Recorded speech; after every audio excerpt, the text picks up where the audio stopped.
All right, so this is part two of reviewing their website. So, projects in the community, which is a level 5 according to their thing, it was hand-picked individuals that could trust not to run away or to tell people what was actually going on in the school. It took me a really long time to be able to get on that, um, mostly because according to them, I wasn't a very good student, and I would have told people. I never ran away from this school. Um, and then also to be able to get onto the project in the community, when I was there, you had to join the Do Right Club or some shit. Um, it was just like an extra level club of extra stuff, but you had to be a member of that to be able to go to the community projects too. Level 6, students allowed to participate in off-campus activities when they occur occasionally. So this was the same thing as community projects. Maybe it's a whole new level now, but it was the same individuals that we picked for that were also picked for this. Leadership and mentoring. My guess is that is a red shirt. Um, at level 9, the student has earned ultimate trust and privileges. Maybe that's red shirt. I'm not sure. And level promotion happens every 7 to 10 days. Yeah. Discipline reports set a student back 1 to 10 days, depending on the infraction. And the mid-levels promotion times are typically 10 to 14 days, depending on behavior. And the upper levels are usually 14 to 21 days, depending on promotions. Promotion to level 9 and top level requires administrative review and approval. Yeah, that was so. Promotion would happen every 7 days, every Saturday morning. I can't remember if it was after it was after the 7 a.m. to 7:30 Bible time and before breakfast or right after breakfast. You would fill out these things. You'd get points for like if you had so many paces completed, um, and you would also get points based off your current place. So that helped too. Um, and then also they wouldn't promote you sometimes, even if you filled out all the recreations, they just wouldn't promote you because a staff member had an issue with a certain student. I remember that I stayed the same rank for 4 months, and then I finally just said, "Fuck it, I'm not submitting this anymore because I don't care because you're not going to promote me anyway." And then I got in trouble for not submitting it because they're like, "You're not trying anymore." And so I was like, "Or you're not going to promote me anyway. Why put any effort into it?" And then that week they promoted me. So yeah, so every 7 days. Discipline doesn't it sometimes it will set you back a rank, sometimes it will set you back two, sometimes it'll just pull your rank or whatever completely. So it sets you back way more than that. Um, it was almost impossible to get to these higher levels. Um, Also, because once they had a certain amount of students at the higher levels, they didn't need any more, so they wouldn't promote anybody. So I want to say there was one captain for every company, and at the most they had two. And then the captains also sit at the very end of the tables. Um, and yeah, so once they had enough, they just wouldn't promote anymore. Um, and so the only reason to try to get up to the higher levels before captain were if a captain got in trouble, and it was next to impossible for a captain to go down. So there wasn't like, hey, you're going down because of something else. We're not setting you back a level. So they would hardly ever get demoted. But for you to get a chance to get there, sometimes they would just pick a random person and put them there.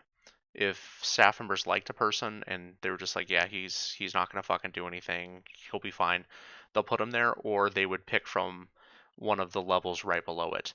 But every single week you had to submit your rank form to be able to stay at that level, because you get a certain amount of points for being at a certain level. Um, so if you fall back or you just don't do it, it takes forever to get back up there. Success. Learns to respect and obey through fear and intimidation. Peers learn to interact with those they like and those they dislike. No, not really, because you weren't allowed to interact with other students. So you could literally be sitting across or next to a student and you would not be allowed to talk to them. So there was no interaction. Themselves learn to take responsibility for their actions. Not really, because, and it would depend on the action too, but no, the staff members aren't getting in trouble yet for the abuse that they inflicted on the students. So they're not teaching responsibility for their actions. Authority learn to follow and respect whether they agree or not. It doesn't matter if you agree or not. What authority are we respecting? Somebody that's no, no, that's stupid. Community learn to daily seek to help others. No, not really. No. We focus on leadership at Agape, although we recognize that not everybody has leadership skills. We encourage all boys to be positive role models among their peers. No, they do not. They inspire other boys to inflict pain and suffering on other students, and they get rewarded for it. Guides get rewarded for, I wouldn't say it's a quota. There's no quota saying that you have to punish your new student. But if they see a guide punishing their student, they do get rewarded for it. Also, if you catch or tell on somebody for trying to plan a runaway or running away, you get taken out for a steak dinner. There's psychological levels, and what they reward people for is no, it's not. Agape is a mini world that teaches life skills such as conflict resolution, coping strategies, and rational skills on a daily basis. Conflict resolution. While I was there, staff members would constantly poke at students to try to get a reaction from them so they could restrain them. Coping strategies? No. They don't teach that. Rational skills? No. Staff members themselves are so irrational, it's scary. None of the staff members that work there should be working with kids. Boys who graduate Agape boarding school go on to a variety of opportunities, including higher educations, trades, employments, in the military. Yes, that is true, but so do all students that come from other schools. But I will say that going into higher education and the military is hard because, all right, every single person that was in charge of me at the school abused me. I have no trust for anybody above me in the military, which is what I saw. I couldn't go to them for things, and it was kind of reinforced a little bit by a certain NCO that I had when something happened. But it's really hard to trust authority figures and leadership figures, especially once you get into the military, because you rely on that, and it really hurts your time in the military if you can't get over the fact that, hey, I can now trust these people because these people are different because of the time spent at here. Also, the education at Agape is so bad that while I was trying to get my 2-year and 4-year degrees, that I had to take the time to learn things that other students already had learned how to do because that's how they were taught in high school. Yes, you can go to higher education, you can go to the trades and other employment, but it's really hard after being at this school. We also we offer college prep courses for those who choose 4-year colleges. I was denied a college prep courses because I chose to go to the military, and also because the principal at the time absolutely hated me. Solid work ethic. I didn't get a solid work ethic from hauling rocks from point A to point B to point C. I learned how to zone out and disassociate. Basic vocational skills you learn at Agape. When I was there were no vocational skills. That there were none. Family involvement. Keeping parents involved in student progress through regular communication. This is just. Let me read this before I say it's an outright lie, but it is an outright lie. Okay. Keeping family involved through a student stay at Agape is important to us. Regular communication takes place between parents and students, depending between the student and staff, and between staff and parents. We all work together through phone calls, letters, visits. We send quarterly academic and behavior progress reports on top of regular communication with parents. Parents are encouraged to call or email staff for updates as often as they wish. So, you got a phone call every other weekend from your parent. I believe it was a 5-minute phone call. So parents couldn't just call you whenever they wanted. My grandparents were on my call list, both sets. They were each allowed to call me once a month. But if I had one call me one weekend, I couldn't have the next person call me the next weekend. Like it was spaced out.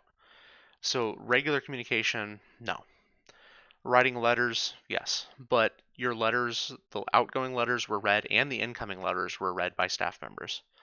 Um, they had a lockdown on communication. You couldn't tell your parents what were going on. Regular communication, I don't know how regular it is.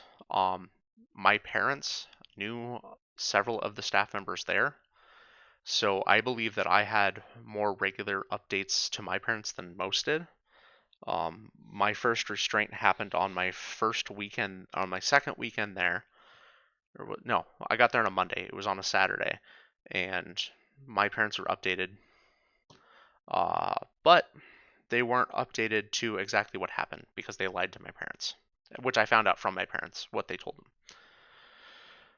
Events and extra visits, visitation. We do everything we can to help reestablish students' relationship with his parents. Blah blah blah. Come for visits. Provide 6 months of follow-ups to help the transition home. I don't know if that's true. That wasn't when I was there. Visits take place every 4 months. The first visit is scheduled by Agape and is mandatory. Only parents and guardians may come for this first visit. The visit includes a half day of parent workshops, which includes we try to teach the proper relationship between parent and child. Parents should be good examples, should pray for their children, and should raise them under the guidance of the Bible. Blah, blah, blah.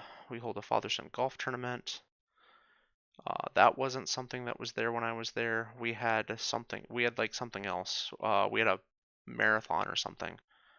A 4th of July celebration on campus, Thanksgiving, Christmas celebrations.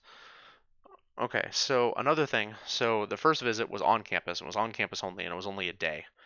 Your second visit was on off campus, which meant you were on campus and you could leave campus, but you had to come back. And I think it was a 2-day. It was a 2-day visit, but you had to come back at night, and you had a curfew to be back.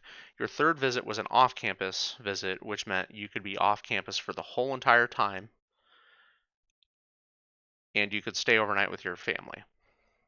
But you had to come back for church services. So, and then I think there was a fourth visit, which meant you could actually go home for, and it was every 6 months. It wasn't every 4 months. And I had my home visit for, I think it was a week, and it was after I was no longer a student, before I left for the military. All right, we're gonna come back as a part 3 because I can't upload more than 15 minutes.